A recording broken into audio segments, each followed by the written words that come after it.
7. And by Hopkinton Drug, an integrative pharmacy and community partner since 1954, providing customized compounded medication in their on-site lab, nutritional supplements, and a knowledgeable staff. Hopkinton Drug, believing food, exercise, and community, along with an integrative approach to medicine, can help you achieve your wellness goals. You're watching HCAM TV, and for more Hopkinton, visit HCAM Ed. Greetings and salutations. Can you hear me? Yes, we can. Excellent. Excellent. Through the chair, you're live on HCAM TV. All right, thanks, Bob. 1, 2, 3, 4. So we're going to wait just a moment here so we have a quorum. Oh, I see Mr. Ostrander. So good evening, everyone. This is Gary Trenzel, Hopkinton Planning Board Chair, and I hereby call our December 19th, 2022 meeting to order.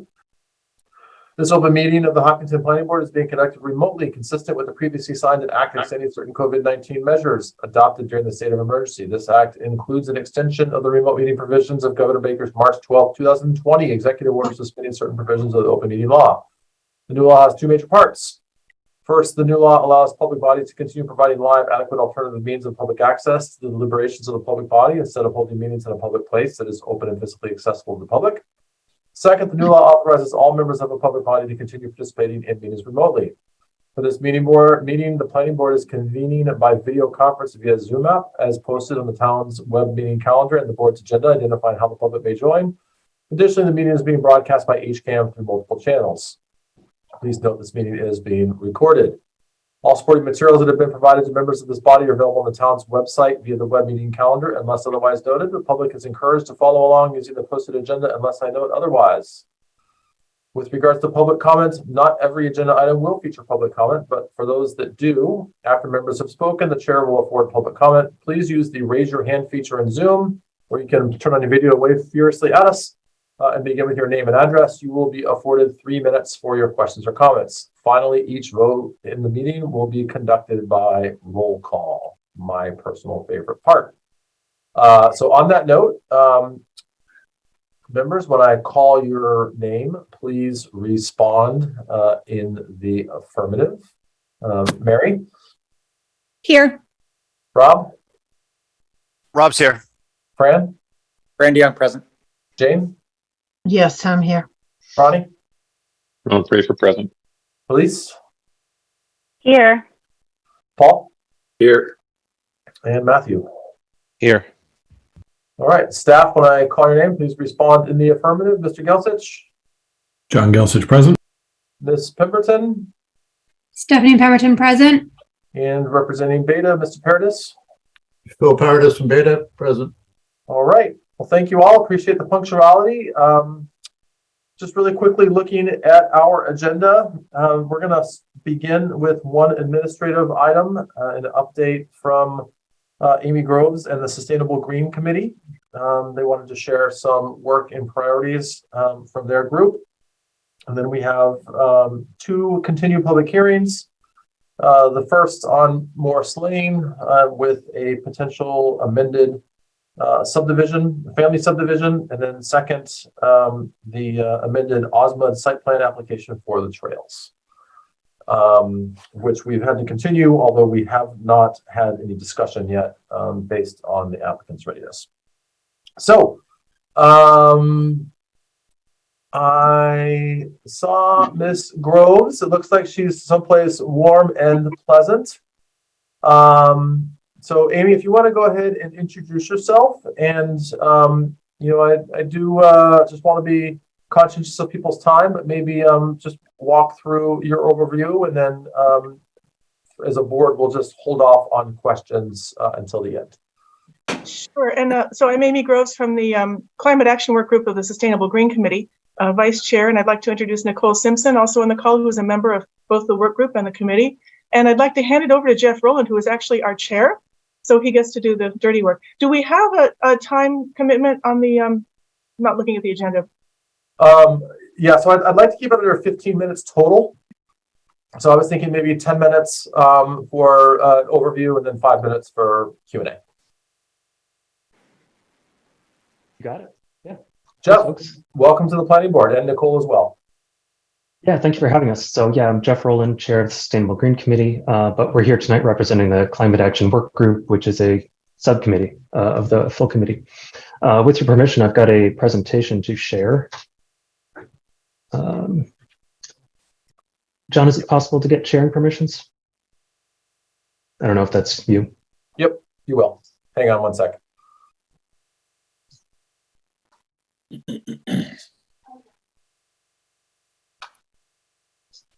Try now. There we go. Thank you. All right. I'll try to breeze through this in the interest of time. Firstly, what is net zero?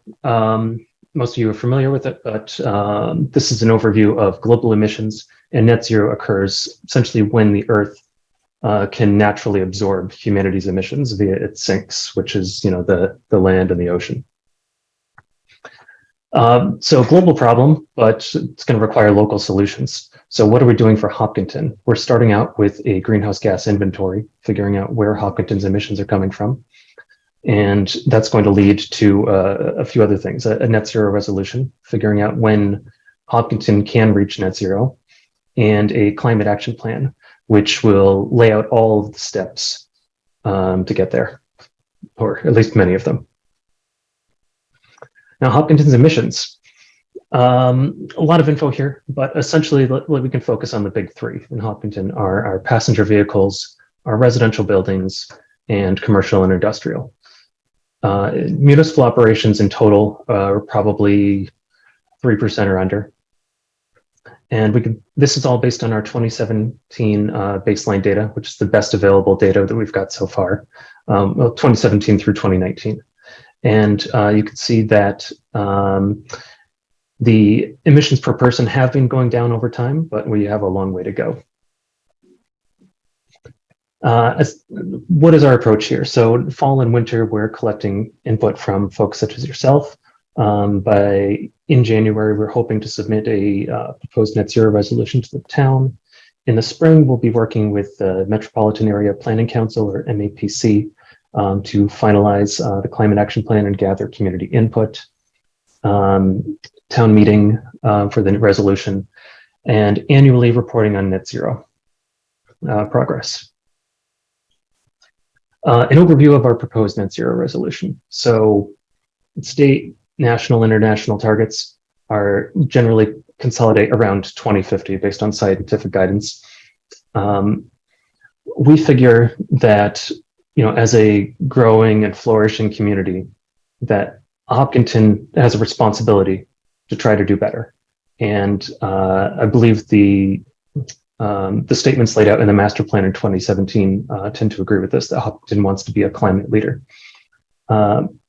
We want to set a target that we feel is reachable as well. And we feel that we have certain advantages that give us the capabilities to be a little bit more aggressive, such as less large industry, more green space, and overall newer construction than a lot of other towns.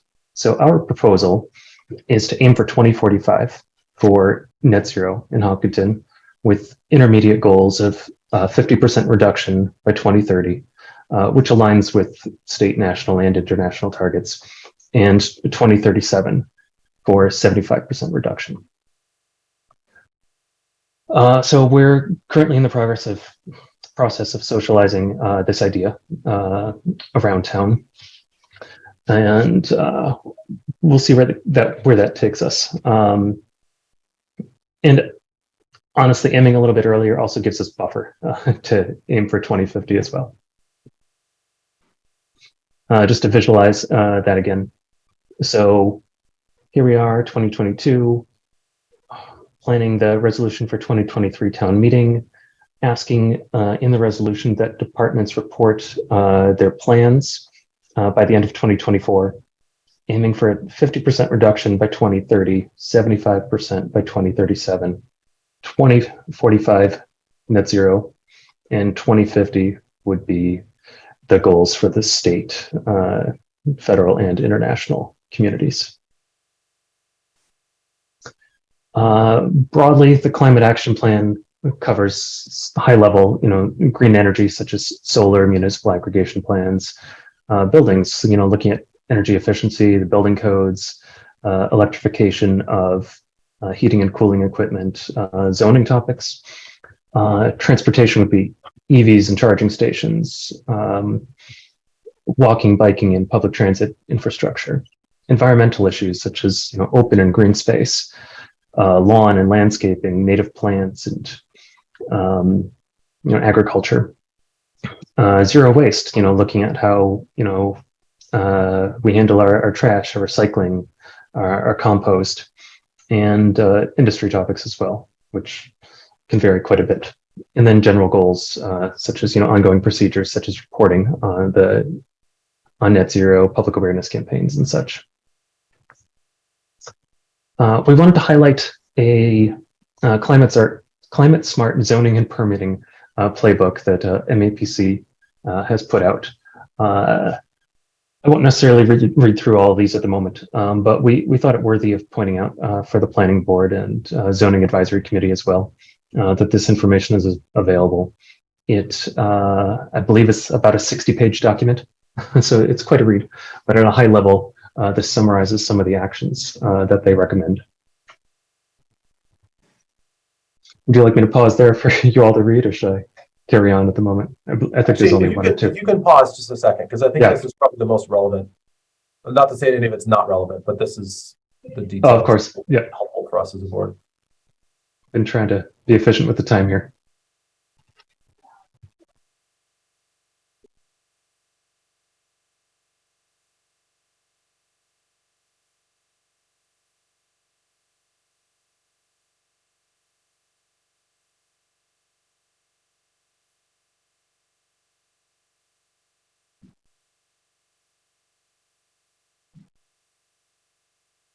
Okay.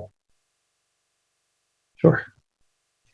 And I believe this is our second to last slide, the last one just being a closer. So discussion topics here. Interesting things we've come across, such as the stretch energy code updates that are going into effect in January. And there's a municipal opt-in specialized code, which was designed to meet Massachusetts 2050 net zero goals. It's very interesting. We haven't had time to fully read it yet, though, but it's definitely something we'll be thinking about some more. An idea we've tossed around with Norman Cumulo is an idea for a green fund.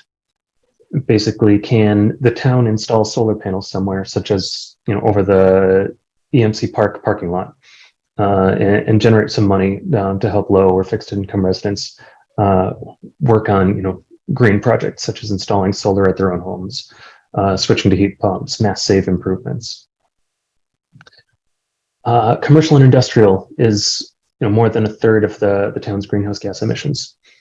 I know that at the state level, they are enacting some new requirements for reporting of emissions for buildings over a certain size, but we're not sure how else the town could approach this as a zoning matter. We've had discussions with Zach about the EV charging stations article that's being proposed for town meeting. And I think I'd emailed John as well, because this has overlap with the new stretch energy code, which has some provisions for charging stations at, I think, homes and multi-unit dwellings and commercial as well.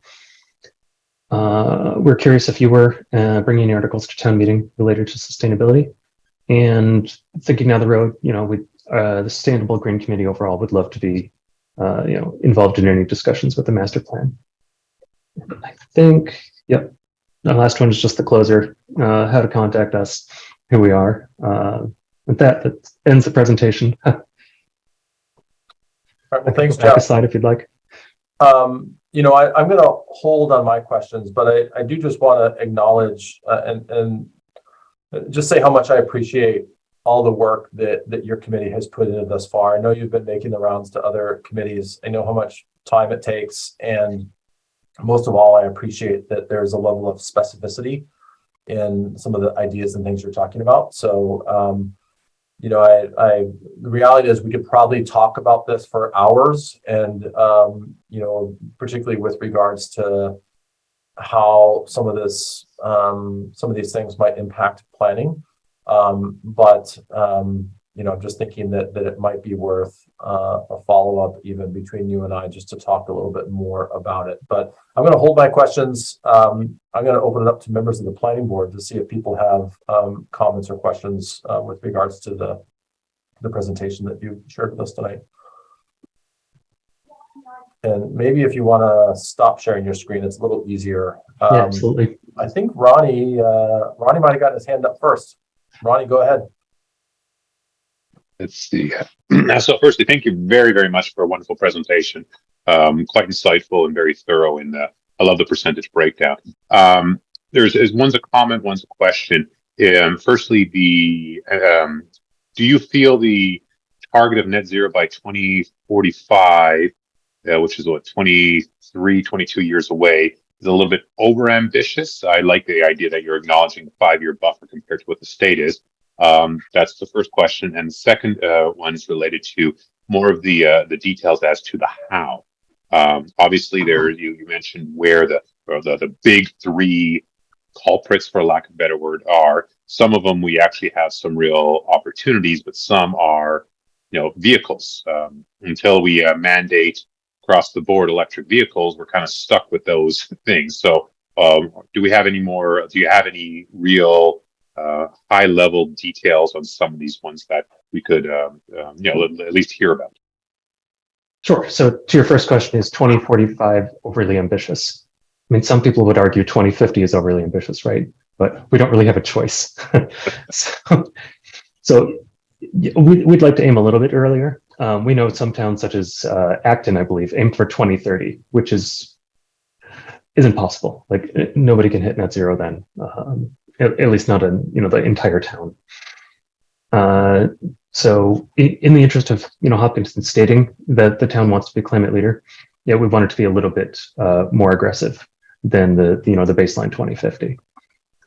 As to specifics, yeah, as Gary suggested, we could talk about this for hours.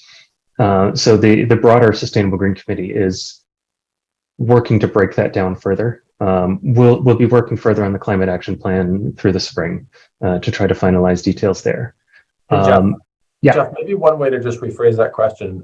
What's one thing that you think the planning board could do to support this project? And just one thing. Just one thing.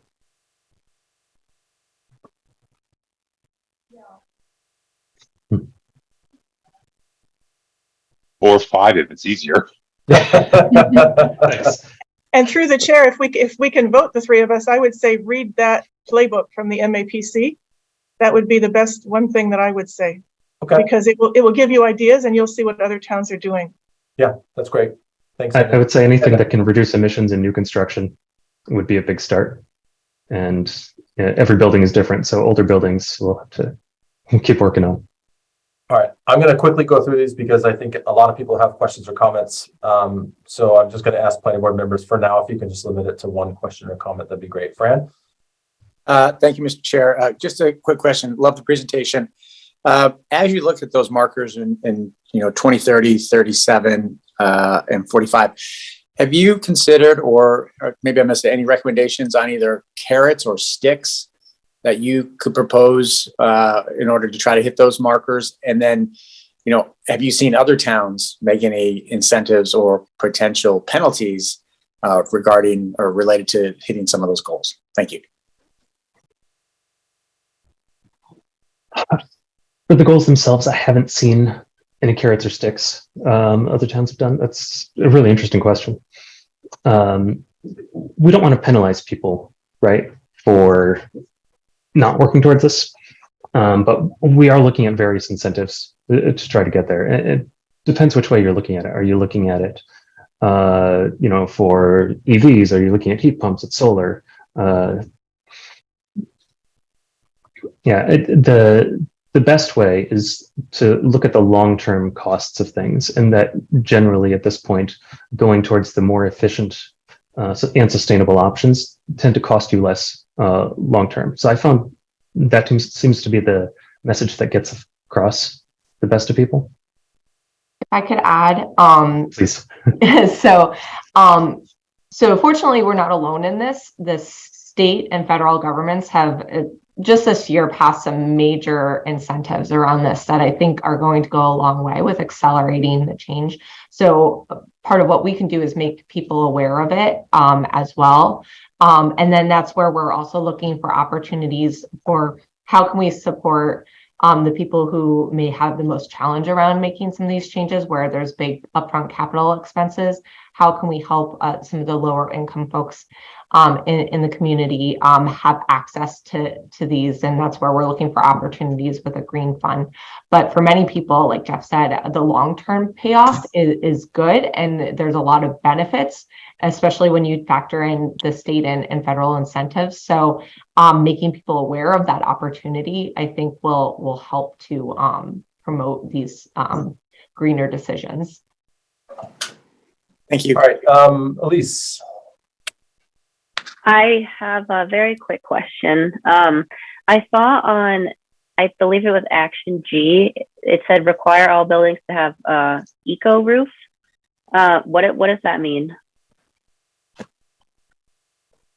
You know, that is an interesting one. I need to read more on that myself, to be honest.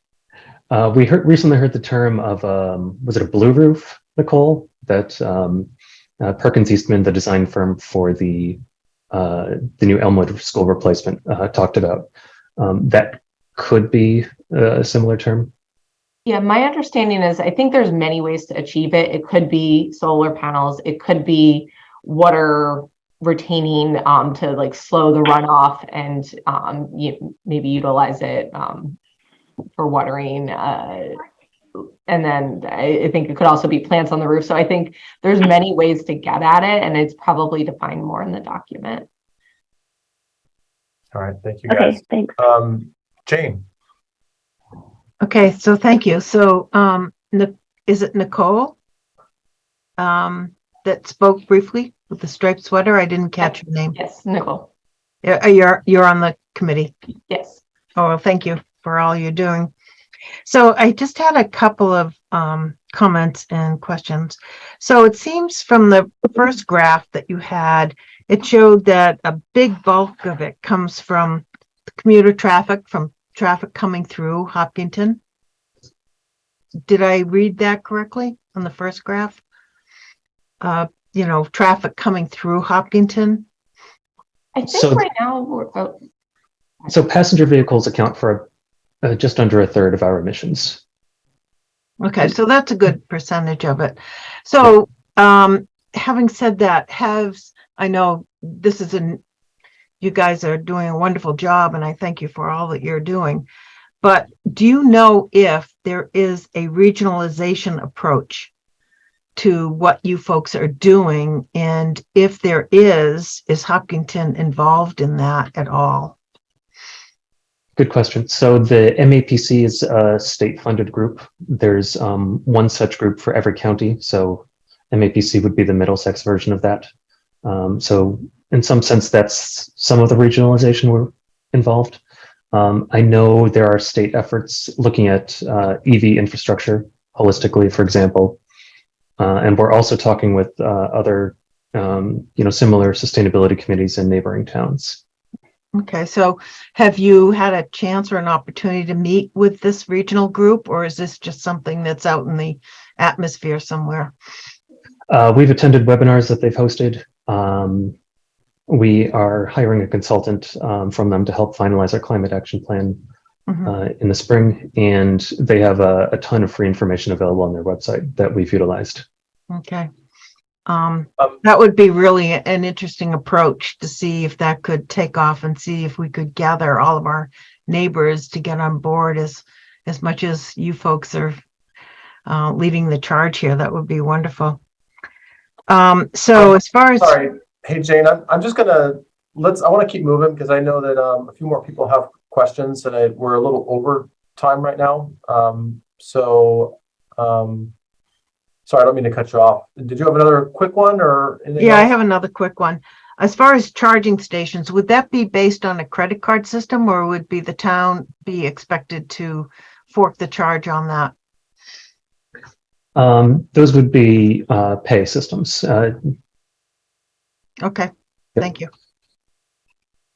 All right, Rob. Thanks for the presentation. Really enjoyed it. I really think global warming is one of those existential threats that like I think about and how it's going to impact my children. So I really appreciate it. I think there's a few things packed into this presentation. There's some proposed ideas of what could be done planning. And just to be transparent, not all of them I would support. But then there's the other side of really the education. Like a lot of people in Hopkinton have means. They have financial ability. And so have you thought of the challenge in terms of education? And like the biggest thing, like if I wanted to, in my life, go to a net zero environment, okay, I have to install a heat pump, electric car.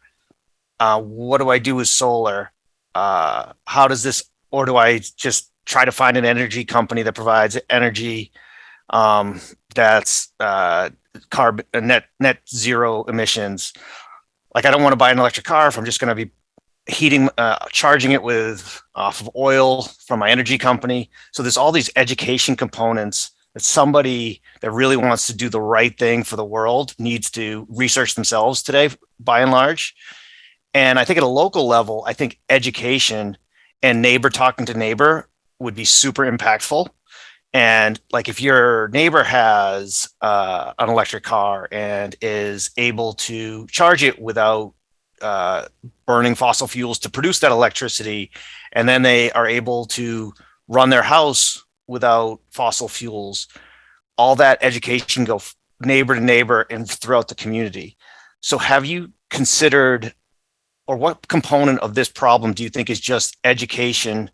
Like there's all the I'd say governmental things that can be done, but I think a by and large part is education, and how does that financially impact somebody, and what are the steps people need to take? Have you thought about that side of the equation? We absolutely have. And yeah, I could see Linda's chomping at the bit to reply to. So Linda Chuss is on the Sustainable Green Committee's communications subcommittee. So we have a website, hopgreen.org, that Linda and Amy did a ton of work creating and putting info on, trying to point residents to resources on these various topics, whether it's, trash, recycling, composting, heat pumps, solar. We're working to gather that information for people. But as you mentioned, there's a lot of topics, right? And so we're doing the best we can and working towards that. Hopefully we'll make more progress over the next year to try to get the content even better and better over time. Excellent. Great. Yeah. Thanks for the presentation again. I would just like to add that I agree with your point about people trusting what their neighbors have to say. So we've started collecting testimonials. We've started producing video testimonials, written testimonials. We currently, most of the information is online only. So we're looking for ways to expand that beyond online for people who don't use social media or don't know about the website. But I agree, neighbor to neighbor is very helpful. Thank you. All right. Any other, anybody else from the planning board that hasn't commented already have a quick question or comment?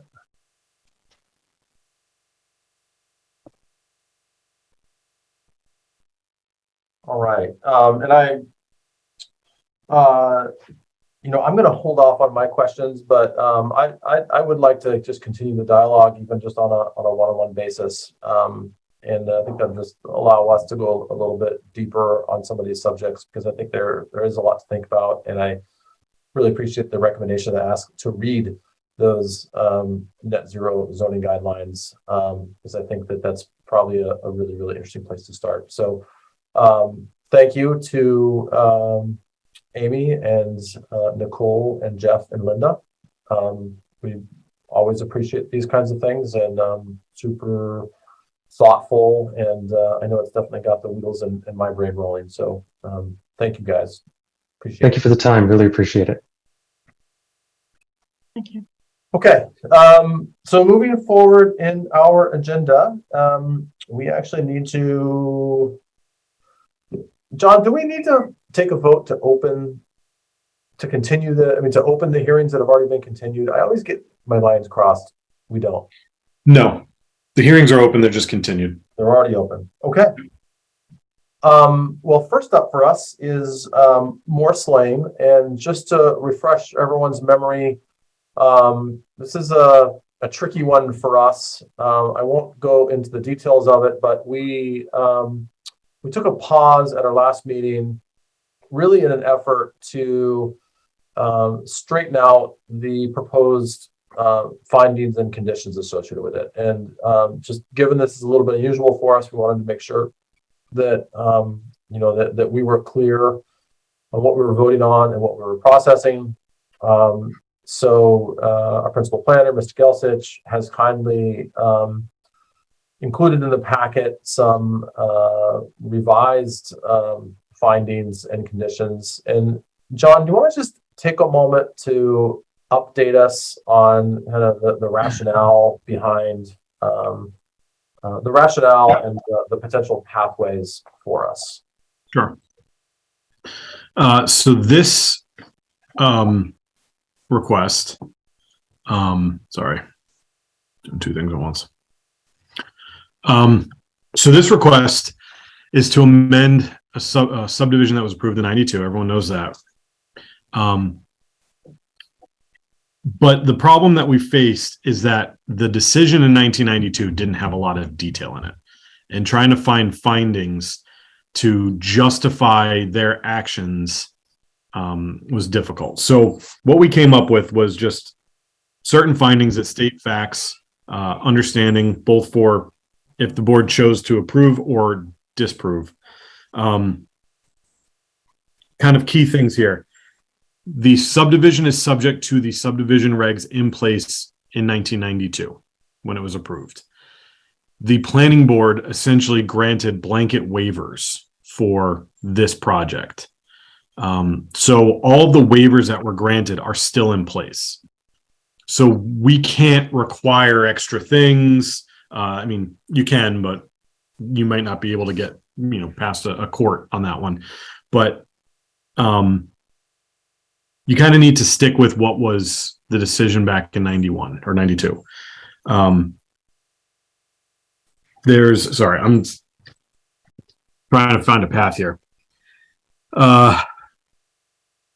There's a couple options the board can do. The board can approve the amendment to strike the condition. You can deny the petition to strike the condition, or you can, on your own accord, amend the condition in the 1992 approval that changes the number from 4 to 5, because the applicant is asking for 5 units total rather than 4, which would give them the extra unit. All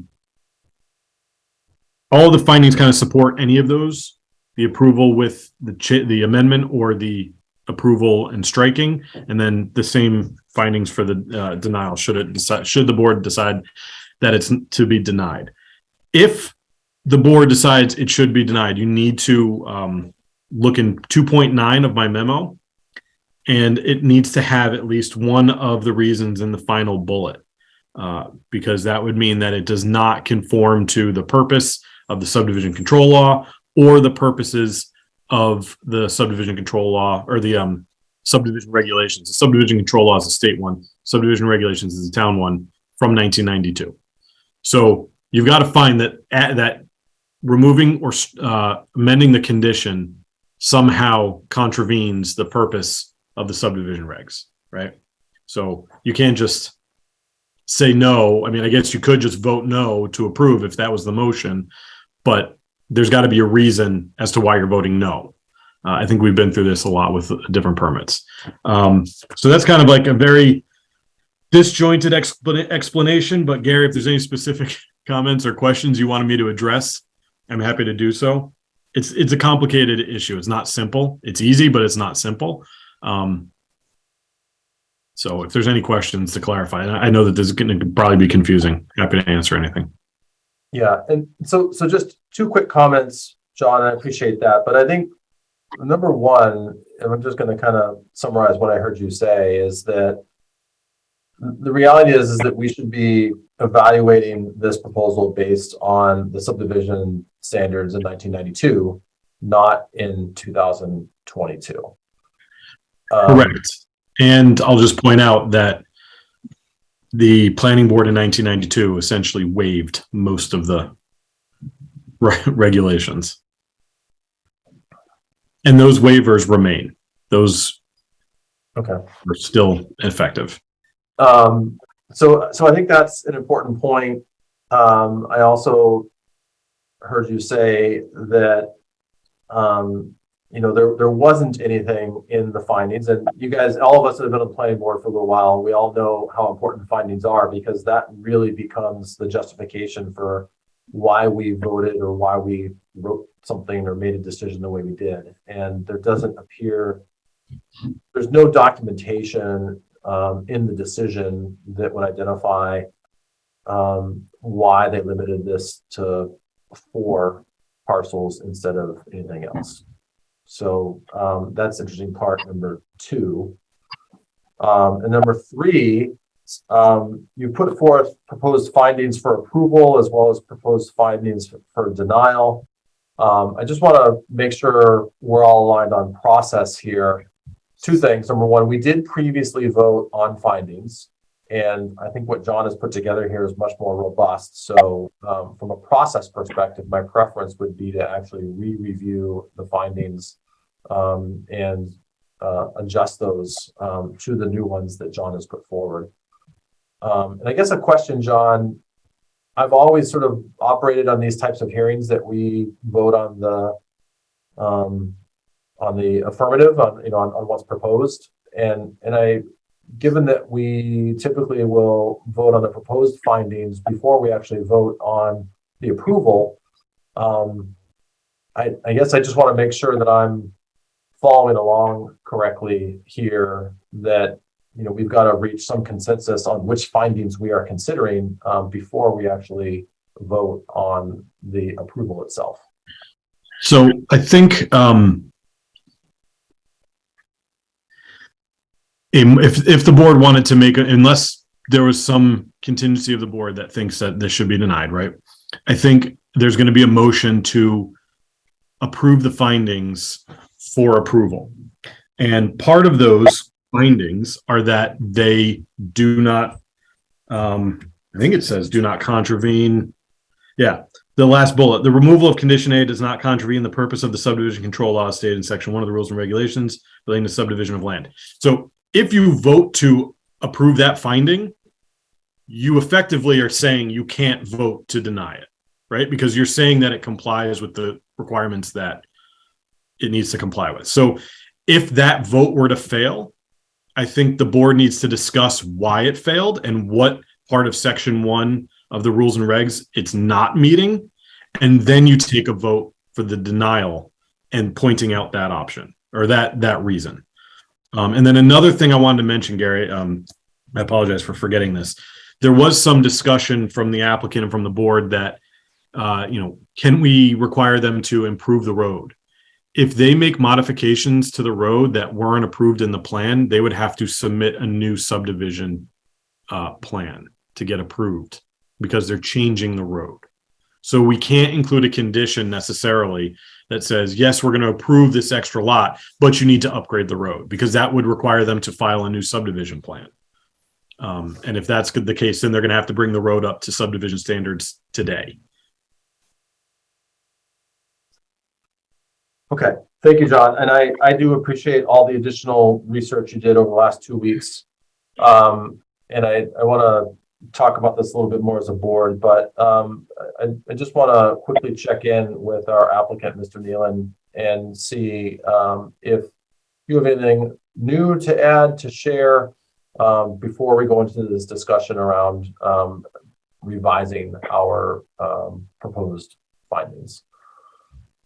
I would like to mention that the improvements that are being made on the applicant's own volition, and you'll continue to do so. I agree wholeheartedly that there wasn't information in either the minutes of the meeting or the decision back in 1992 as the basis for the restriction of lot numbers. And I'd submit that it's entirely possible that at that time, the applicant only asked for the 4 lots. And that may be the reason why the decision was made to restrict it to that number. Okay. Yes, John. I just want to point out to Mr. Nealon that the applicant can bring the road back up to the standard that it was done as approved and do repair and that kind of stuff. But if the applicant were to pave the road or change the road in a way that is more than what was approved in 92, that is an amendment to the road that hasn't been approved. Because you know this, Mr. Nealon, I'm kind of explaining this to the rest of the board. The board is charged with reviewing how roads are constructed in town, whether they're private or public. And that's why we have the subdivision process. If somebody goes and builds their own road without planning board approval and then changes that without planning board approval, that creates a situation where the board is being robbed of its authority and of its jurisdiction. And so being the oversight board for road construction and road approval, I don't think the applicant, maybe you should advise the applicant this, they shouldn't be going above and beyond what was approved in the plan in 1992. Understood. Okay. So I think what makes sense here is, number one, I just want to review the decision criteria, and then we can get into a little bit more detailed discussion around the proposed findings. So the decision criteria, the board must determine if the proposed amended definitive subdivision plan conforms to the subdivision regulations at the time of the original submission approval, December 1991. There are no additional new waivers requested, so I don't think that's a point of consideration for us. If the proposed subdivision meets the standards set forth in the subdivision regulations of 1991, it should issue a certificate of planning board action determining such. So that's what again, this one gets tricky because we're really only considering a very small change, but that's what we should be evaluating this proposed amendment against. As we look at the proposed findings, I'm going to quickly read through these, and then I want to get some input from the planning board if there are things we want to reconsider or adjust. The subdivision, number one, the subdivision is subject to the rules and regulations related to the subdivision of land in effect at the time of submission, December 12th, 1991. The waiver granted by the planning board at the time of approval, as detailed in the subdivision approval dated March 12th, 1992, remain in place. No new waivers for the subdivision rules and regulations have been requested by the applicant as part of this amendment. Condition of approval states that the subdivision road shall provide access and frontage to a maximum of 4 lots. The applicant has requested the removal of condition A from the board's subdivision approval. The applicant has stated that the intent is for the total number of building lots within the subdivision to increase from 4 lots to 5 lots. The removal of condition A of the approved subdivision plan dated March 2nd, 1992, which would remove a limit on the maximum number of lots, is not anticipated to adversely impact the existing lots within the subdivision. So I think that is a very important one for us. And then the removal of condition A does not contravene the purpose of the subdivision control law as stated in section 1 of the rules and regulations related to the subdivision of land. Ronnie. Oh yeah, think through the chair. I just want to have a quick question for John. I believe if I'm trying to make this as clear as possible in non-legal terms, you stated that there were 3 ways we could verbalize this in writing at some point. And one of them was to augment, to put forth a proposal to augment the original layout where it said that there were 4 homes in the 1992 application. We have the right to change that to 5, and that, by my understanding, would be the easiest way of doing this. Is that correct, John? Whether it's the easiest way of doing it, I mean, that's personal opinion. I would think it's the easiest. That is one of the options. You can approve the striking of the condition. So they requested that you strike condition A. You can do that. You can amend it so that it's only 5 lots, or it's 5 lots rather than only 4 lots, or you can deny the petition to strike the condition. The planning board can act on its own accord to modify a subdivision plan. And I guess, just for process sake, you could probably ask Mr. Nealon if amending it from 5 to 4 or from 4 to 5 would be acceptable. I don't see why he wouldn't agree to that, since that's what they're asking for. But yeah, those are your options. Okay, and so and then if I ask a second question to the applicant, Mr. Nealon, of those, and you being privy to this conversation, is the proposal to strike the provision of 4 and changing it to 5 what the applicant is seeking? Would that be the simplest way of going forward? The approval of the request to strike would be out. Okay. Thank you. So, sorry, Mr. Nealon, I just want to clarify that I want to make sure I heard that right. So your preference is to strike the condition as opposed to amend the approval to allow for 5 lots instead of 4? Yes. Okay.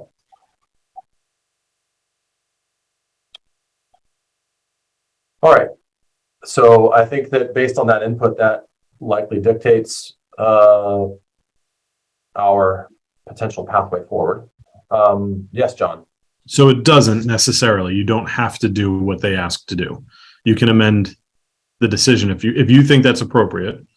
You can amend the condition and not strike it. They could then apply again to strike the condition, and you can deny them on that, having already amended it. My guess would be that they want to leave the options open for more lots in the future. That would be striking it. You could condition it that they can only put 1 additional lot, but that's a little bit more complicated than just amending the condition previously. All right. Thanks, John. Matthew. So as I understand it, not having a copy of the 1992 regulations in front of me, they only have space for the 5 right now, right? There wasn't really a way to further subdividing it. So if they wanted to further subdivide it, they'd have to file a new plan under the current guidelines, under the current regulations. Is that accurate or not accurate? I think that would be speculative. I mean, based on what we currently see, it doesn't appear to be a way, but it doesn't mean there's not. Zoning could change and reduce the lot size and frontage requirements, which may have happened between 1992 and now, which is how they can get another lot. I don't know. I don't know if that was changed, but that is a possibility in the future. If you strike the condition, zoning changes to reduce lot size and frontage, and they can fit an extra 3 lots, they would then be able to A&R 3 additional lots. Thanks, John. Ronnie, hang tight. I want to get through everyone else first. Other members of the board.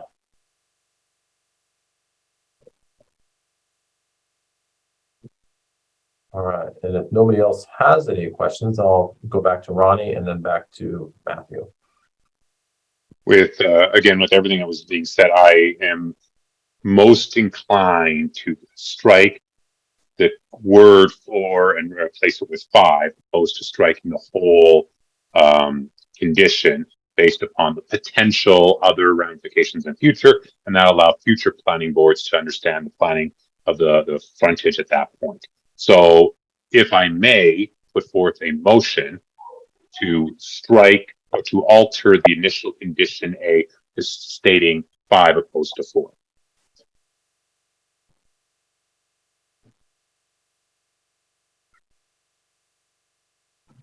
Sorry, I'm thinking about where the best place to fit this is. So through the chair. Yes, John. I think what Mr. Prefer might want to do is move the findings as written with on the 5th bullet of my memo using the "or" language, the amendment of the language of condition A to change 4 to 5 lots is not anticipated to adversely impact yada yada yada. And then on the 6th bullet, the same thing, the sub bullet within there, use that language. And then that would be a motion to approve the findings with an amendment rather than with striking the condition. John, you were a step ahead of because of all this Robert Thank Rules you. stuff. What you're saying is exactly what I want to get across. Thank you very much. Okay, so we have a motion. Is there a second for that? And so let me, Ronnie. So I think what you're suggesting, and maybe it's just worth restating this as John just described. So you're moving to accept the proposed findings with the modifications of using the "or" statements on the 5th and 6th proposed findings. Yes, that is my motion. Jane Moran, second. Okay, any further discussion on the motion? Discussion. So discussion, yeah. Go ahead, Rob. So there's maybe it's just been too long of a day. I don't know. It's tough to follow all the procedural stuff that's been laid out. In general, I think like my stance on this is I would like to deny this petition. So if we approve the findings, does that just pave the way that this is approved, that they can now build, now they can have more lots in that subdivision? And I can go, there's several reasons I think this is a bad precedent. The owner of that property is a builder. He bought that property 17 years ago, let it age just to kind of let time pass. So a prior ruling wasn't as relevant.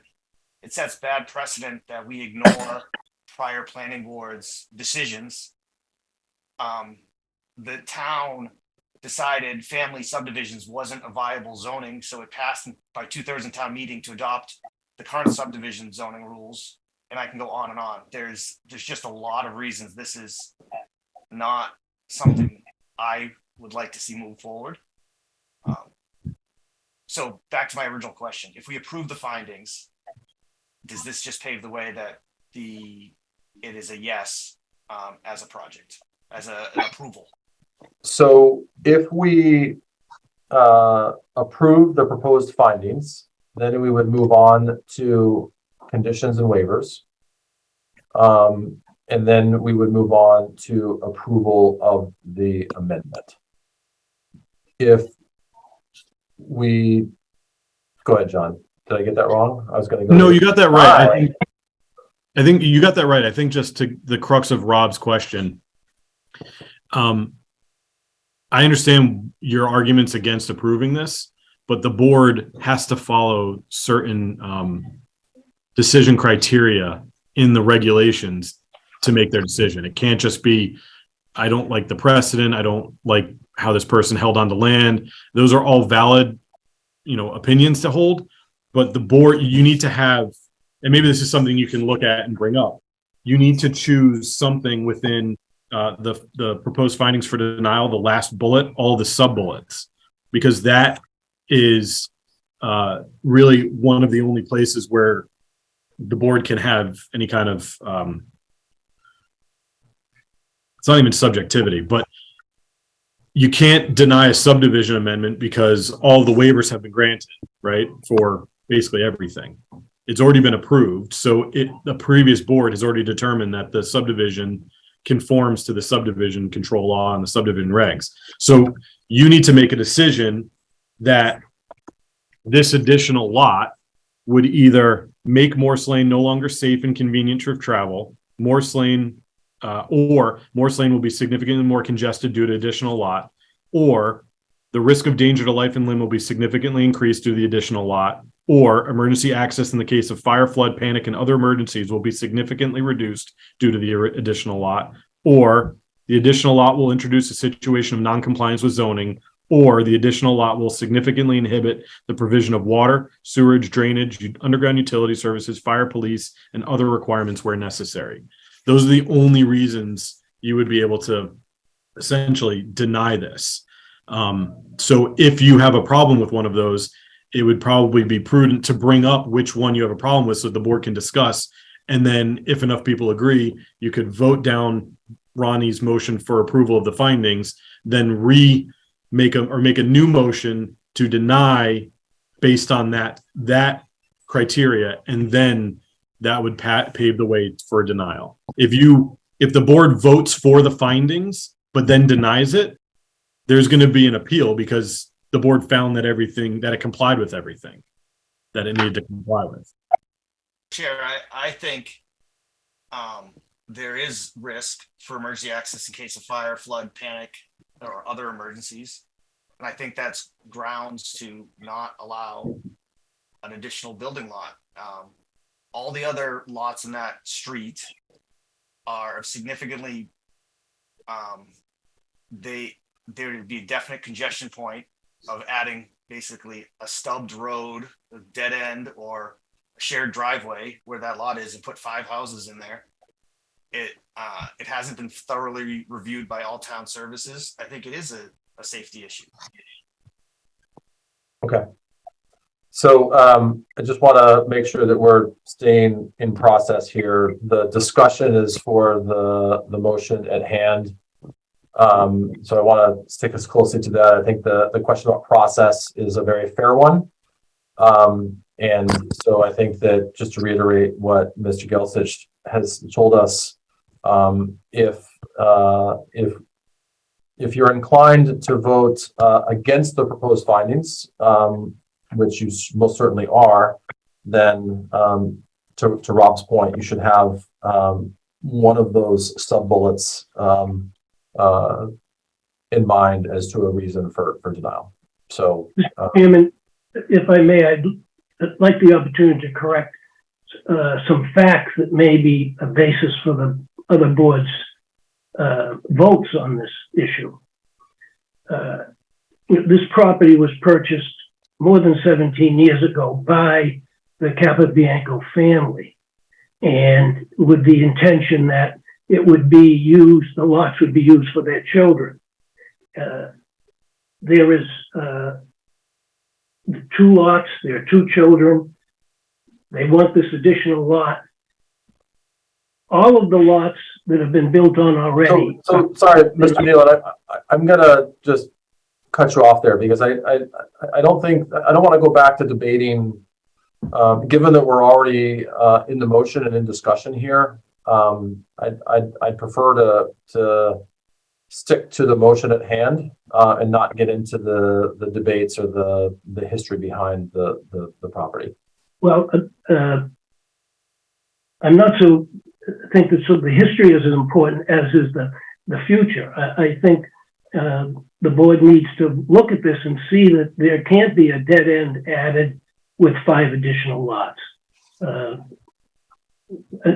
think that's what's an issue with the applicants, that they want one additional lot on a through road that's passable and used by not only the people in the subdivision, but neighbors on either end.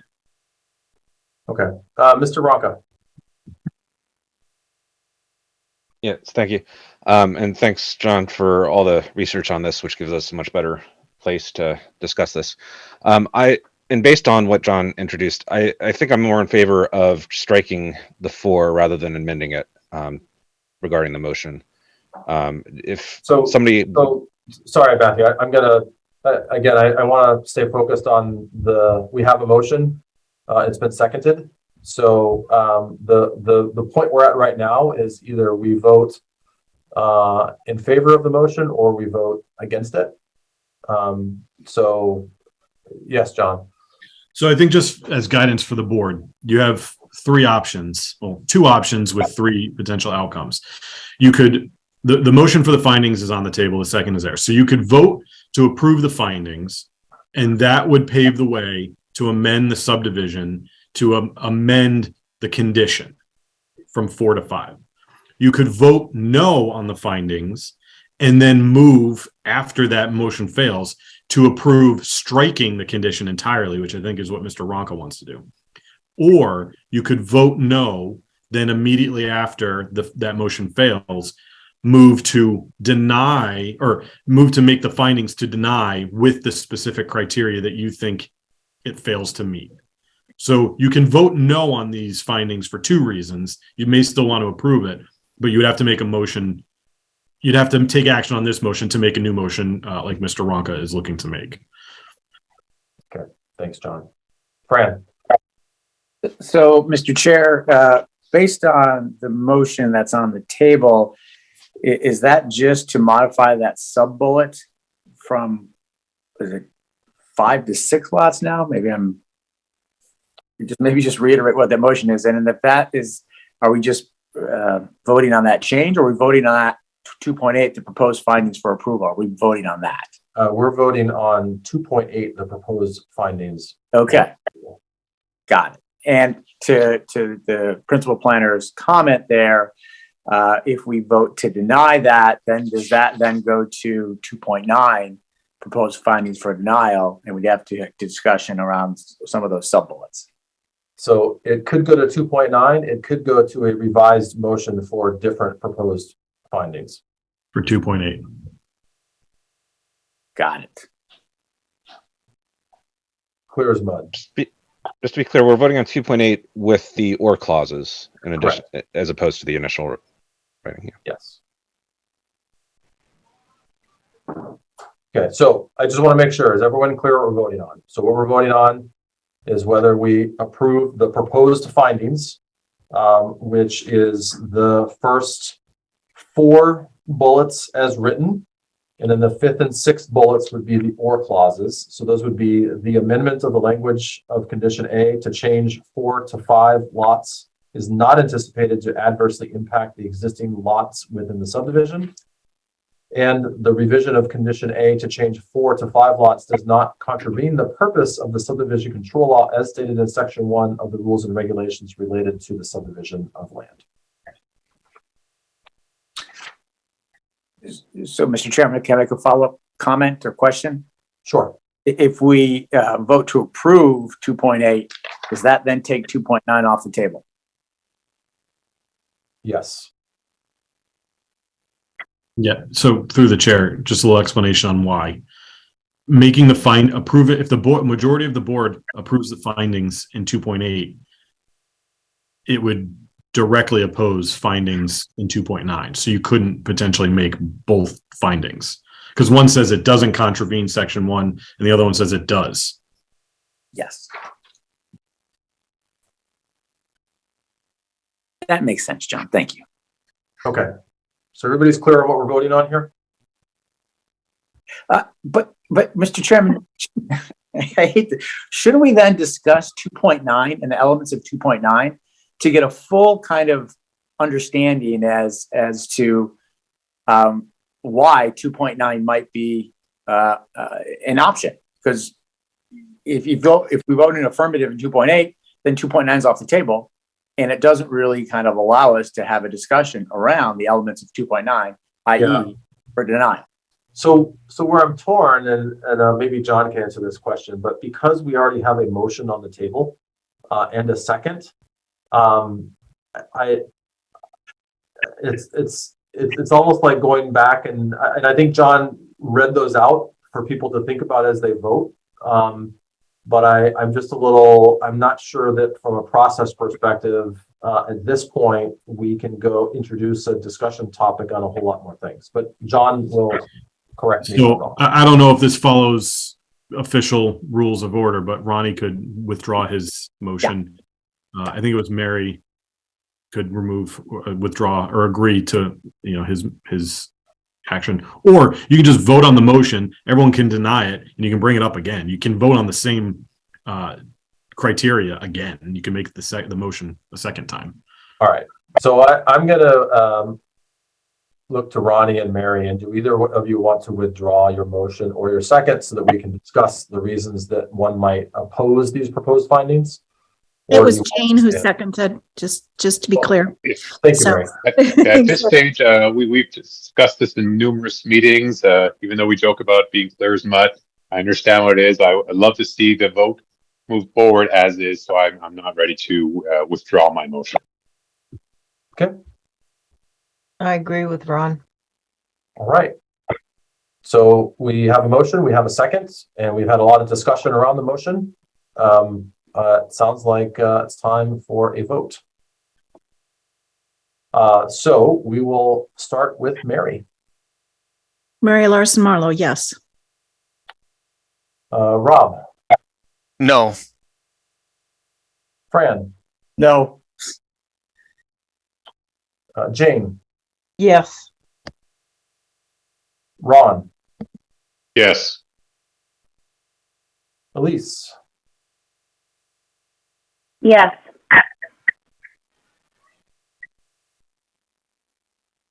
Elise, you're muted. Oh, sorry. Can you hear me now? Yes. Yes. I said I vote yes. Okay. Paul. Yes. Matthew. I vote no. And Gary Trendle is a yes, so that motion carries 6-3. All right. Moving to proposed conditions. And fortunately for our sake, this is a relatively short list. The first condition that is proposed, any further subdivision of any lot within the subdivision resulting in a 6-building lot shall require a resubmittal of a new definitive plan showing the entire subdivision for approval. This is something we had talked about before, just to put a little bit more emphasis on what's expected if they wanted to expand further. 2, upgrades or alterations to Morse Lane, which were not shown in the original subdivision plan, shall not be undertaken until a new definitive plan or an amendment to the 1992 subdivision plan has been submitted to the planning board.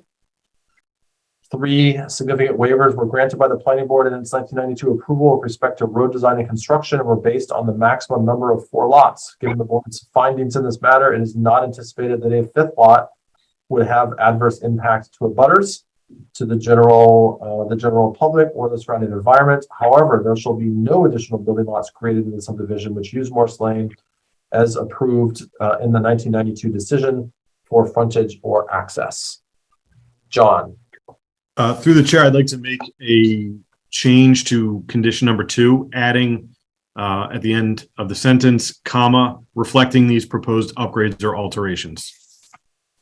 So that it would read, upgrades or alterations to Morse Lane, which were not shown on the original subdivision plan, shall not be undertaken until a new definitive plan or an amendment to the 1992 subdivision plan has been submitted to the planning board reflecting these proposed upgrades or alterations.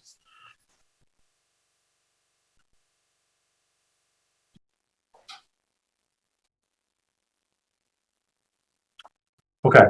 And again, I appreciate John putting some thought in this because I think that we're effectively documenting a lot of things that were not done back in 1992. And you'll see the intent here is to make it very, very clear that a new subdivision would require, or a 6th lot would require a new definitive plan.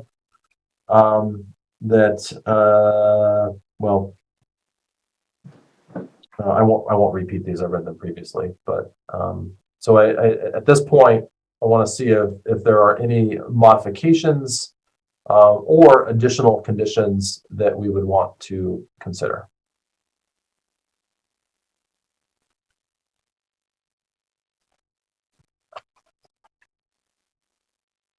All right. I see none.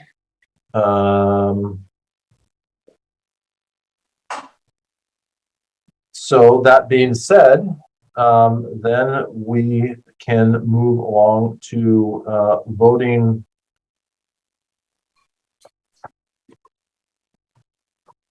Sorry, I'm just making sure I'm reading this.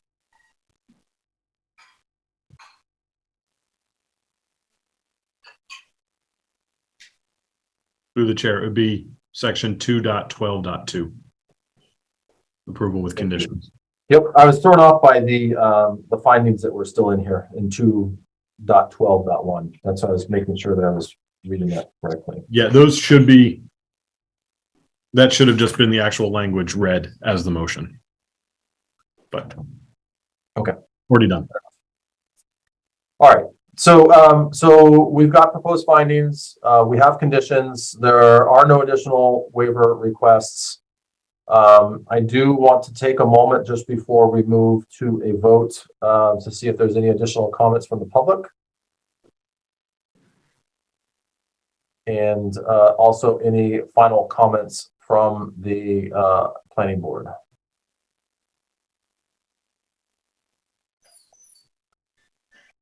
All right, seeing none, I will entertain a motion that the board approves the amendment to the definitive subdivision plan with the conditions that were previously read aloud by the chair. So moved, Mary Larson Marlowe. Second. Matthew Franco.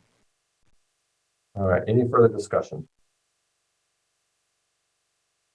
Seeing none, we'll go ahead and vote. Mary, we'll start with you. Yes. Rob? Yes. Fran? Yes. Jane? Yes. Ron? Yes. Elise? Yes. Paul? Yes. Matthew? Yes. And Gary Trindle is a yes as well. So those amendments are approved, and I'll entertain a motion to close this hearing. So moved. So moved. Second. Assuming no further discussion, Mary, how do you vote? Yes. Rob? Rob, yes. Fran? Yes. Jane? Yes. Ron? Yes. Elise? Yes. Paul? Yes. Matthew? Yes. Gary is a yes. Mr. Nealon, thank you for your patience. This was a tricky one for us. But yeah, it took us a little while, but we do appreciate all of your time and patience. So thank you. Thank you as well for your time and patience. All right. All right, let's move forward to the trails. And I see Mr. Bemis. And Mr. Bemis, are you going to be speaking on behalf of the applicant? Yes, I am. I know Mr. Gately's on the line as well. So, but I can begin when you authorize me to, Mr. Chair. Thank you. Okay, and I think just realistically, given that we still don't have the formalized review from Beta, we're candidly not going to get that far in this tonight. But I know that is in process. So my hope is that we can get through the project introduction, as well as the staff report. And maybe we can talk about whether or not we think a site walk is warranted based on your introduction. So I think realistically, that's how far we're going to get. So if you want to go ahead and introduce us to the project, that'd be great. Great. Thank you. So I'm Peter Bemis, Engineering Design Consultants. Thank you for the opportunity to present these modifications to the approved site plan. So we've been at this now for a few years, developing the trails, and we are in phase 3. Having advanced the project this far, we have found the need to address some of the site modifications. So if I were to be allowed to share my screen, I could then show you an overview of those changes. Without having to get into some significant details, I can just give you a broad overview of the whole project, if that's okay. Great, thank you.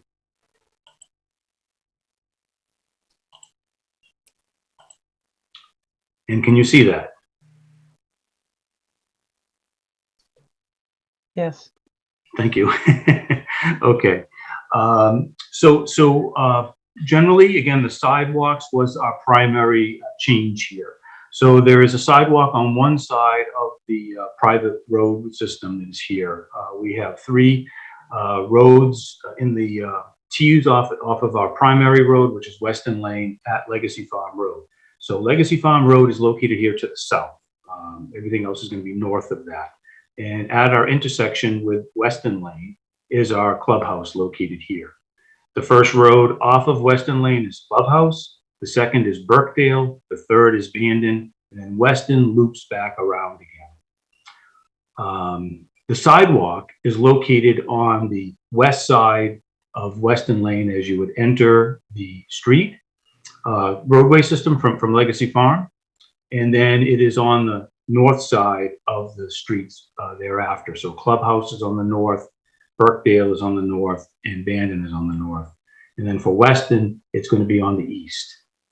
And the design originally was for there to be a grass strip between the edge of the driveway, the roadway system, and the sidewalk. We're requesting the board allow us to amend that to allow the sidewalk to then be brought up adjacent to the edge of the street to eliminate that grass plot. Reason being is that it's a very narrow strip.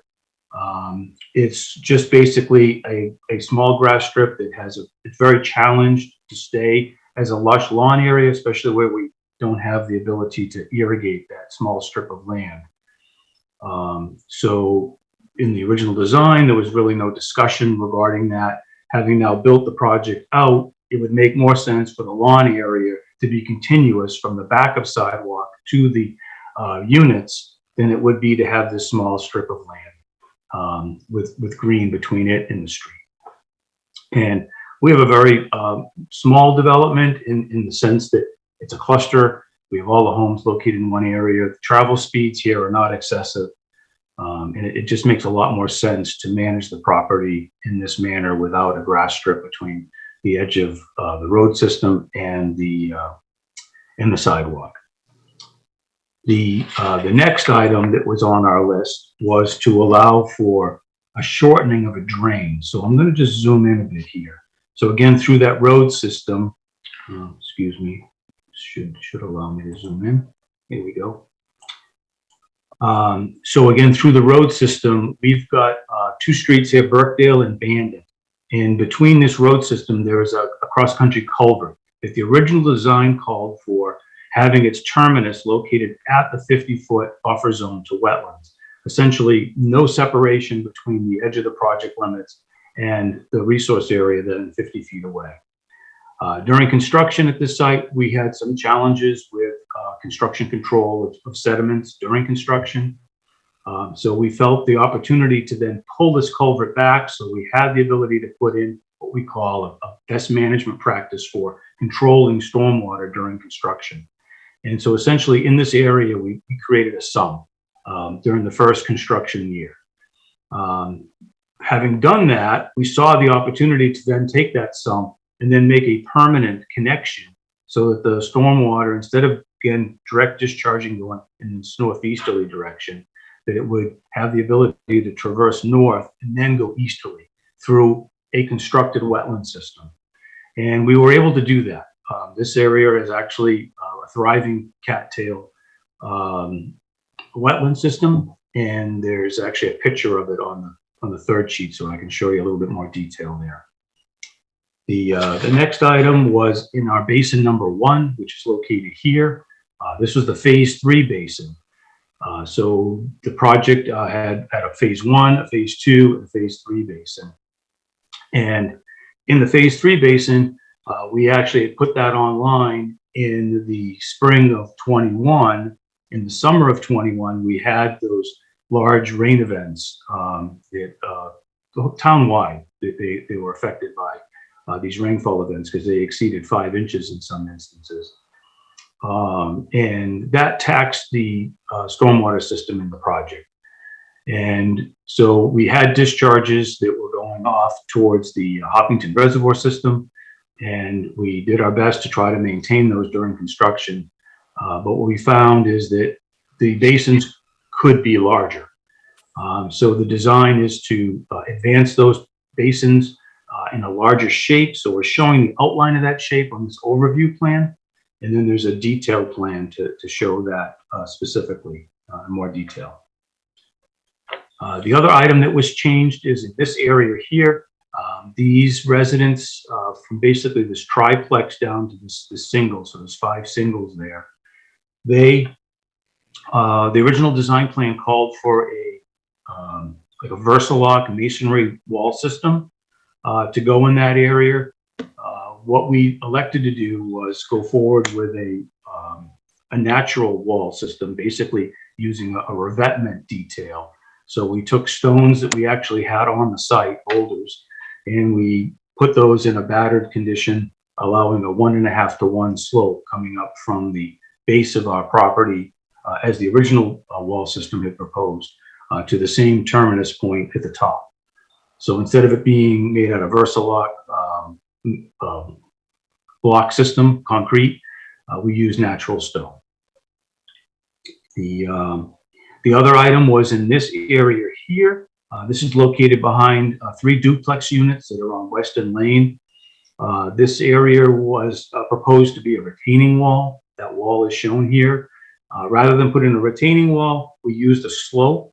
And what we did is we planted that slope with wildflower mix. So it's a New England wildflower mix. The purpose of that was to have a green area there versus, again, a Versalock wall system, which is what the original plan called for. We knew we could construct the slope and keep it stabilized, and it is stabilized, and have just natural vegetation there. Having a native wildflower mix helps insects. It's something that we've been trying to do in a lot of projects, in introducing that, and we've used that native wildflower mix on almost all of our slopes when we've had to stabilize some of our other areas, particularly here along the southern portion of the site. The other change that we did was in this location here.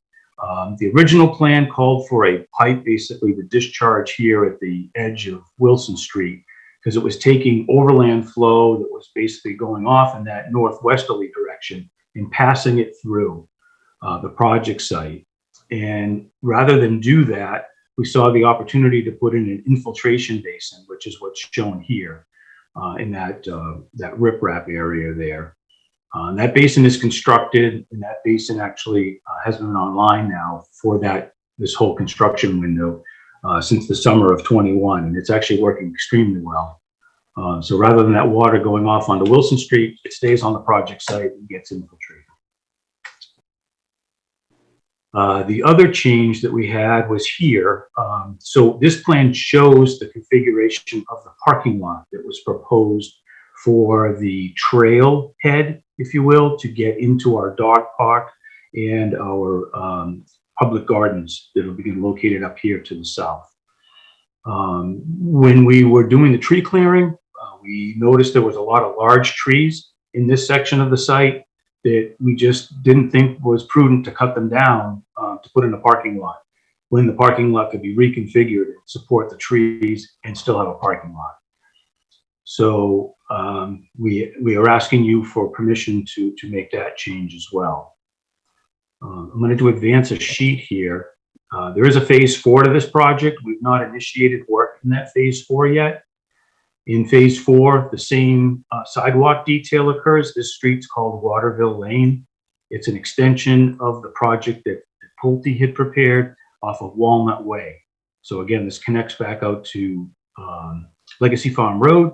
Walnut Way is a circular road that goes through the Pulte development. We are left off of that, and Waterville Lane has a sidewalk located on the west side. And the proposal was to, again, eliminate the grass strip in this project.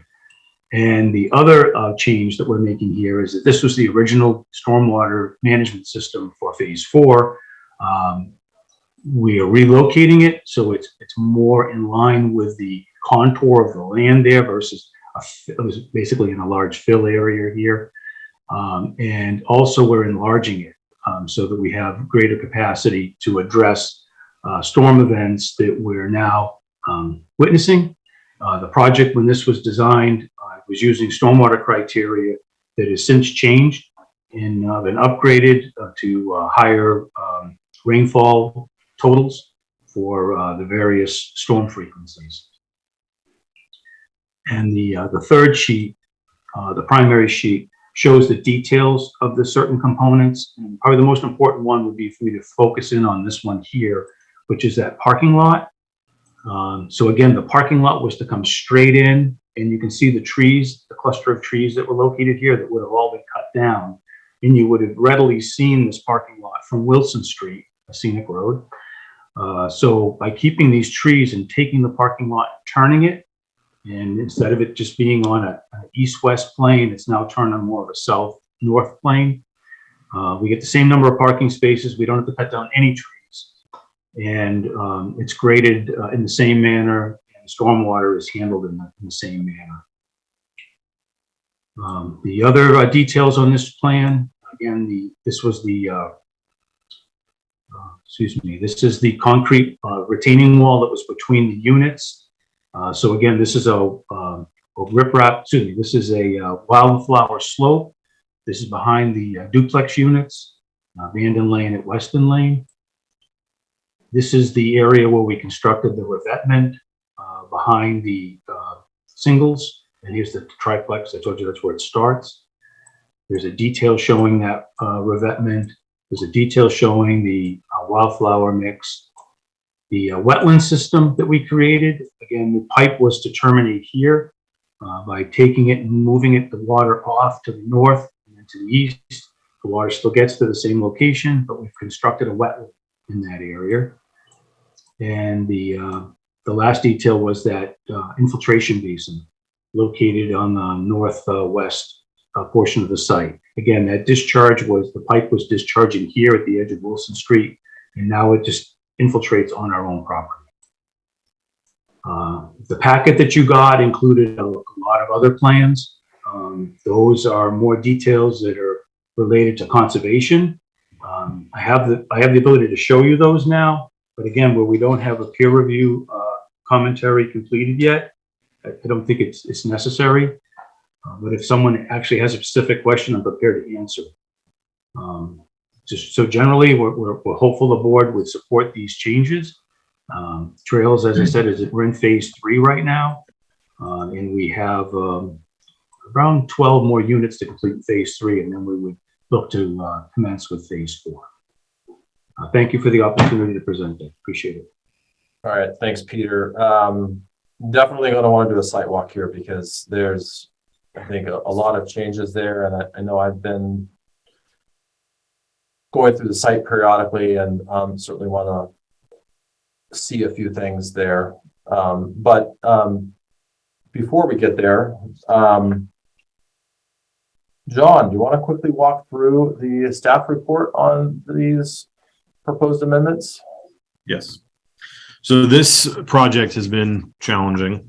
I think Mr. Bemis will agree that that is true, both for Concom and for Planning Board.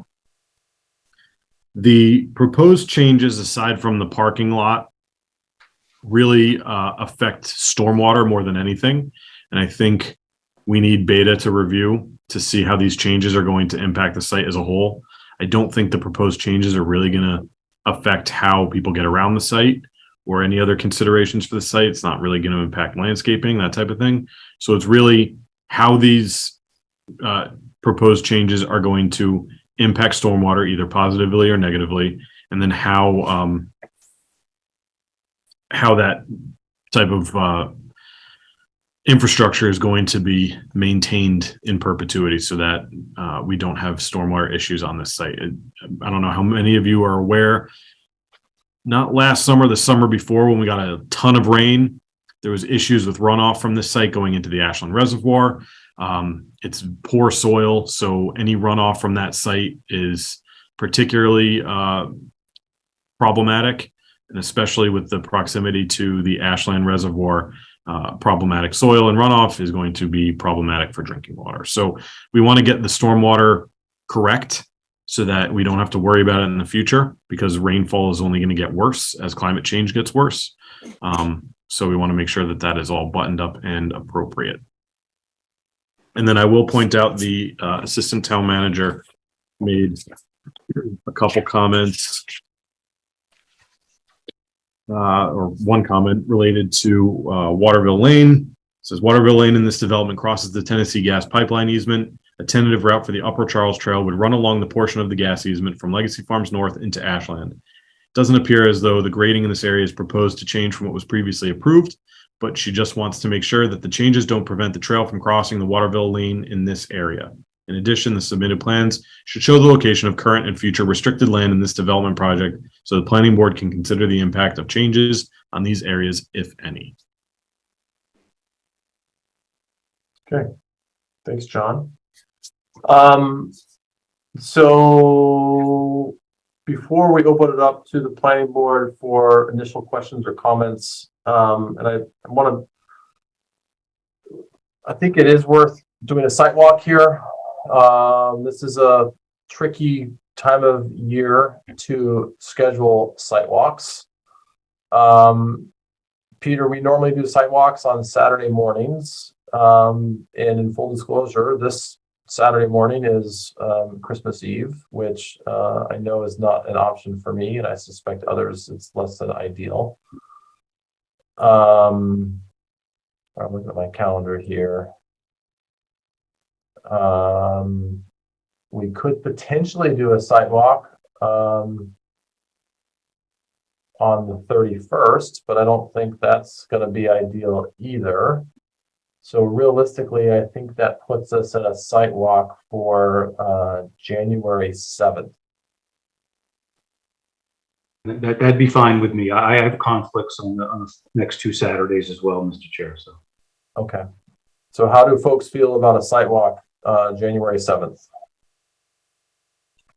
See thumbs up. I'll be out, but I can walk around. Okay. 8:30, 9 o'clock. Your pleasure. I'm open, so you tell me. Given it's January, I tend to opt for 9, just to get that sun up a little bit higher. I second that. All right, let's plan on January 7th, 9 a.m. It is a pretty big site. Peter, where should we park? Yeah, at the clubhouse. So coming in off of Legacy Farm Road, it would be your first right, and then again your first right. And that parking lot will allow us all to just go there, and then we'll walk through the site. And then if any other member would like to do this offline, I'd make myself available. My email address can be available through John on my cell phone number, and I'd be happy to meet anyone there any other time as well. Thank you. Okay.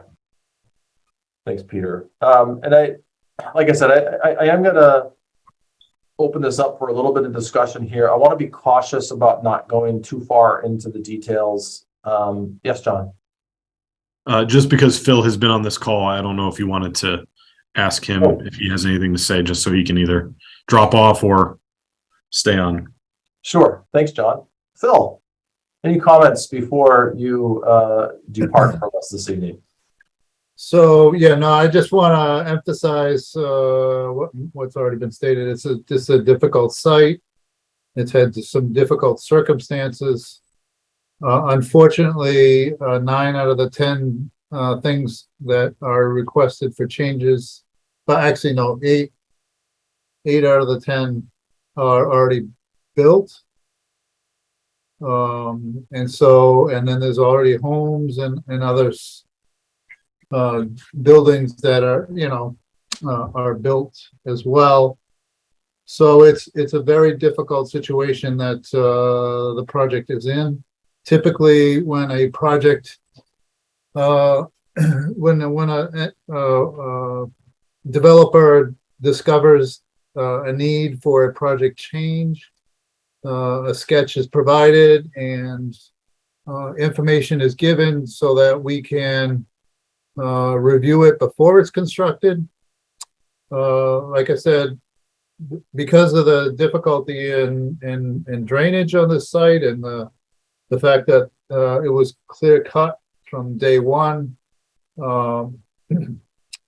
the engineer is trying to stabilize the site as much as possible and working as fast as possible. And so a number of events have happened that is not typical for a design, a construction project of this size and scale. And so, I mean, I apologize for not getting you a letter at this point, but it's way more complicated to review something that's already built and yet not in conformance with the details provided. So it's, yeah, this is the first time I've had,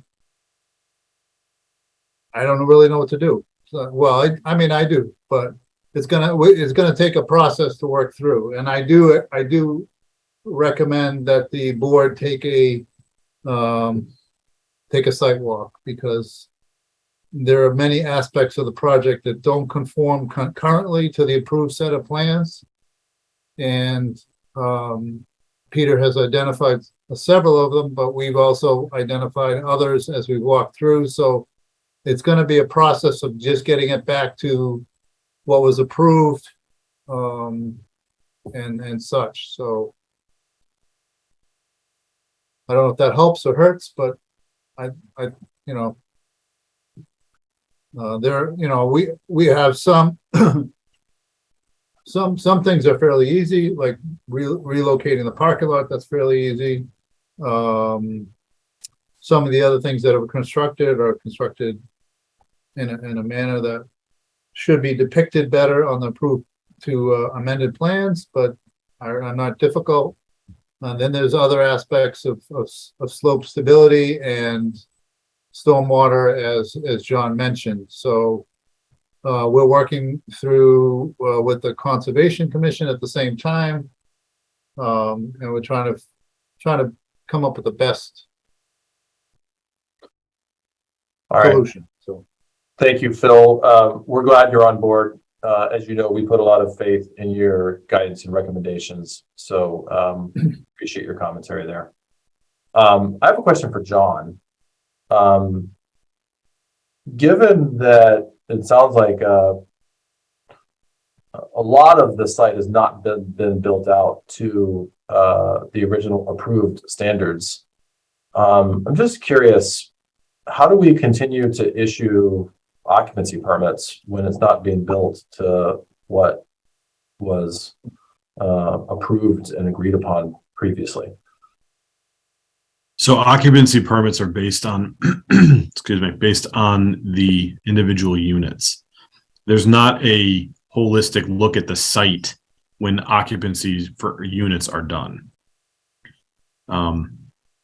There is a process to go through when they submit the as-builts to review that, and everything should be built as approved. So what Beta would do is they would review the as-builts, they would review the ground on the ground conditions, and then the approved plans, and probably come to this realization at that point, which would cause a problem.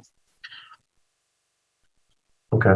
And I just have two more quick questions here, and then I'll turn it over to Jane, who has her hand raised. And these are questions for Peter. On the sidewalks, what do you have for curbing? Currently, the way that plan was set up, it was a bituminous curb, and we did advance the original application to you with a permeable sidewalk. We thought that would be a way of lessening the impact of the sidewalk since they hadn't been built yet. However, we did engage another consultant in-house to evaluate that and other aspects of the project, and the takeaway was that the permeable pavement was not going to be a good solution. The upper portions of this site, for the most part, are soils that do not infiltrate very well. So we just felt as though it was going to be a very short-term versus a long-term benefit. So we are going to stick with the asphalt, conventional asphalt sidewalk, the way it was originally proposed. And again, it would be an asphalt curb. That's the way the proposal is gone forward.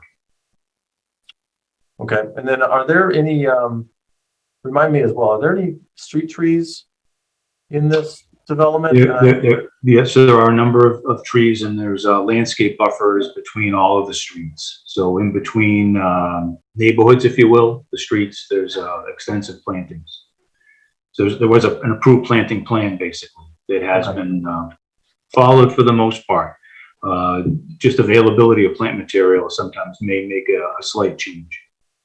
Okay, that was just more, last time I went through there, I was somewhat surprised at how few plantings there were. So I was just curious as you're looking at sidewalk changes and sort of streetscape and whatnot as to what was included there. So and then my last question, the two things that have not been built out yet, I'm assuming that's the parking lot and the sidewalks. Yes, that's right. That's right. And I just wanted to add, though, that some of the changes that we're asking for were to make improvements to better respond to stormwater. So if we'd followed the plan, I think there would have been greater impact as a result of it. So I just would like to add that. It wasn't just for trying to ignore an approved plan. We saw an ability to improve the approved plan. So that's why we did it. And now we're coming back to get your consent for that change, but it was to make an improvement, not to do anything but that. Thank you. Okay. I got lots of things going through my mind right now, but I'm gonna hold back. Jane? Sure. So thank you for your presentation. I want to, first of all, thank you for saving the trees and moving the parking lot. That's a big of interest to the folks in town. Secondly, I want to thank our assistant town manager for raising the question about not interfering with the crossing of the Upper Charles Trail perpendicularly through the across the Tennessee gas pipeline. When we first originally negotiated that many years ago, it was through Mr. McDowell and the DEP and the state DOT. So there have been multiple, folks that have had previous conversations about that. Thirdly, when you talk about the pervious and non-pervious pavement and that not meeting the soil samples for a pervious to meet these pervious application for the asphalt, it's my understanding that before you build these sidewalks, if it's going to be a porous asphalt, you actually have to go down a couple of feet to put in the correct type of gravel.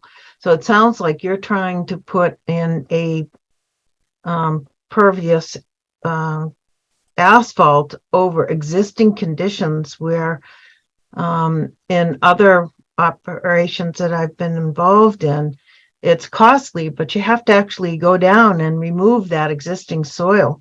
So I'd like to have some more information on that. Maybe we can get that on the site walk.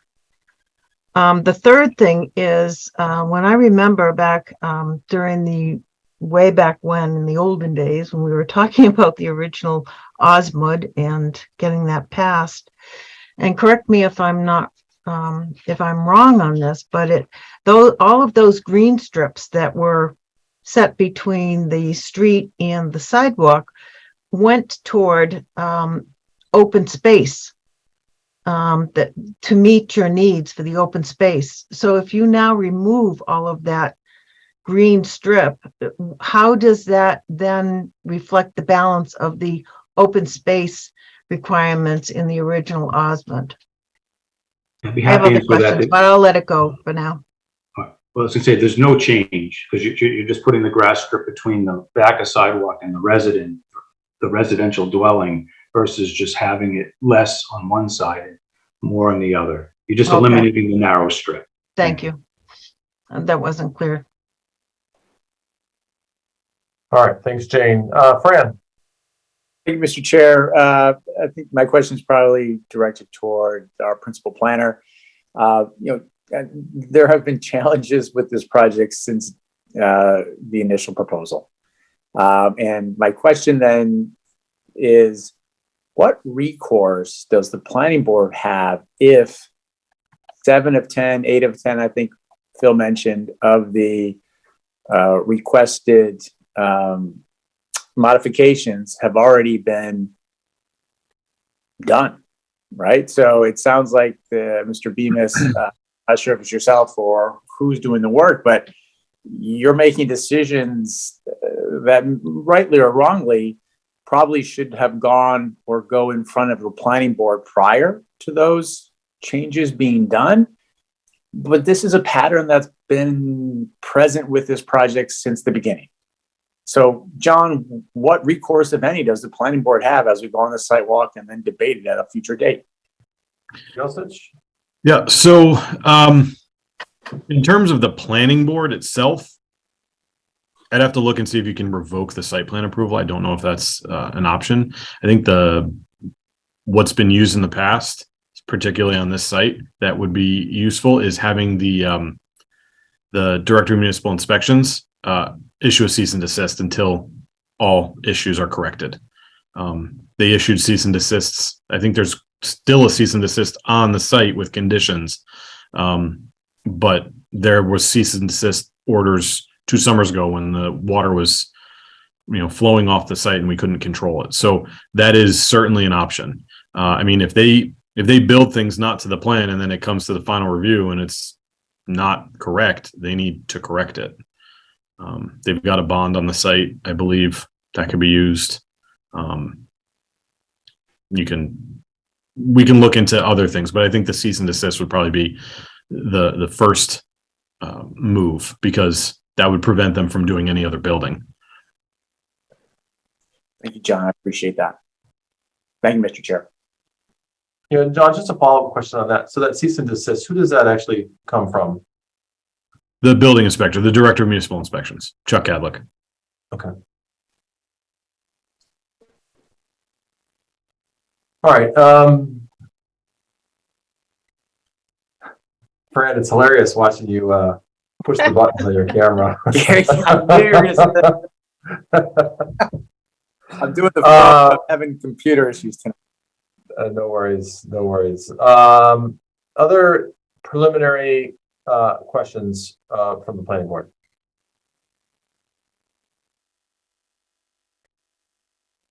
All right, so lots to dig into here. We have a site walk planned for January 7th at 9 a.m.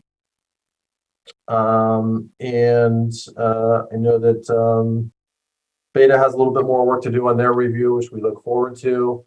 I'm going to recommend that we continue this to our January 9th meeting.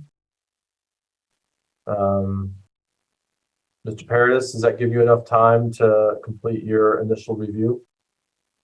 Yes. Okay. I should be able to get in the next few days. So. Okay. Mr. Bemis, does that work for you? Yes, Mr. Chairman, thank you. All right. So I'll entertain a motion to continue this hearing to January 9th. John, do we need to extend the decision date at all? I know we've already continued this hearing multiple times because we didn't have any information from the applicant. I don't believe so, but let me look. I'd be happy to take care of that tomorrow, John. No, you don't have to extend the decision because the decision for site plan is 90 days after the close of the public hearing. So as long as the public hearing is going, we can go indefinitely. Okay. All right. So I'll entertain a motion to continue this to January 9th, 2023. So moved. So second. All right. Assuming no further discussion, Mary, how do you vote? Yes. Rob? Rob Benson, yes. Fran? Yes. Jane? Yes. Ron? Yes. Elise? Yeah. Paul? Yes. Matthew? Yes. And Gary is a yes. So thanks, Peter, for the overview. I think we all look forward to seeing that. So we will plan on January 7th, and hopefully there's not too much snow on the ground. So, thank you. We'll see you then. All right, last up for us on our agenda is the meeting minutes from November 21st, 2022. Any comments or questions or modifications? Stephanie, what I'm hearing is that the minutes are perfect.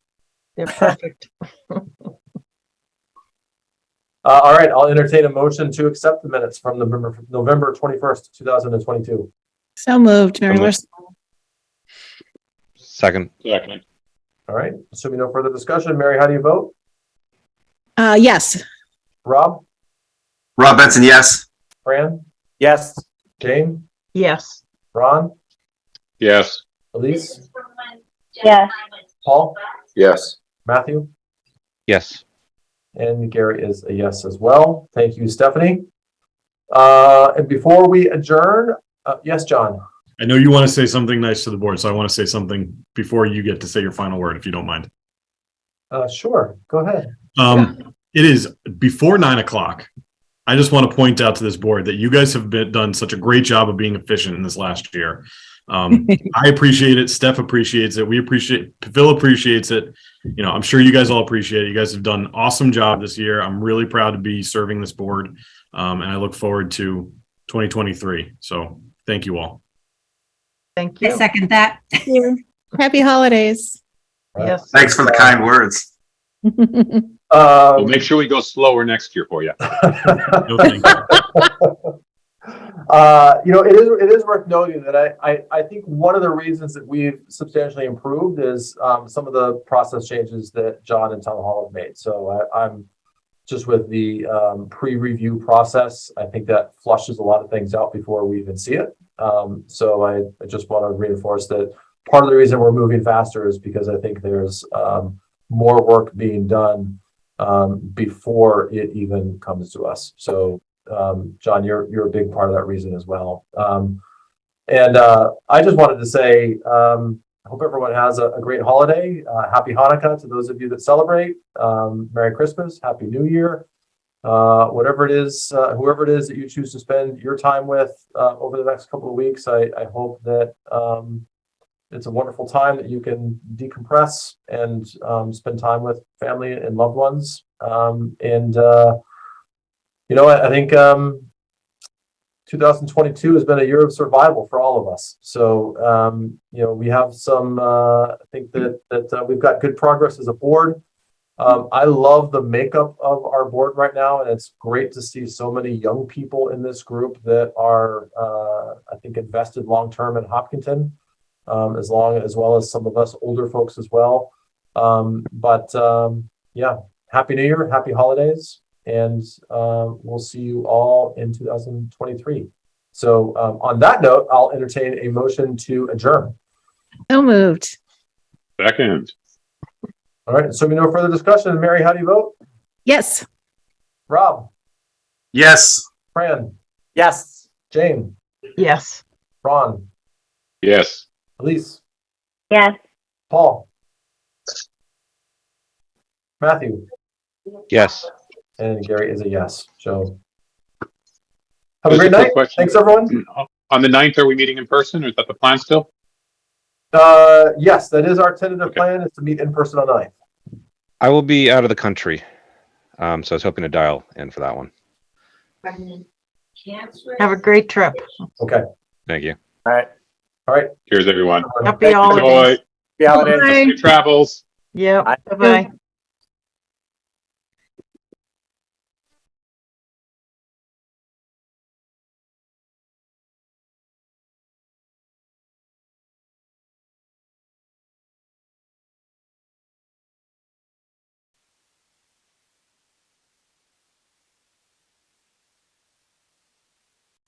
Well,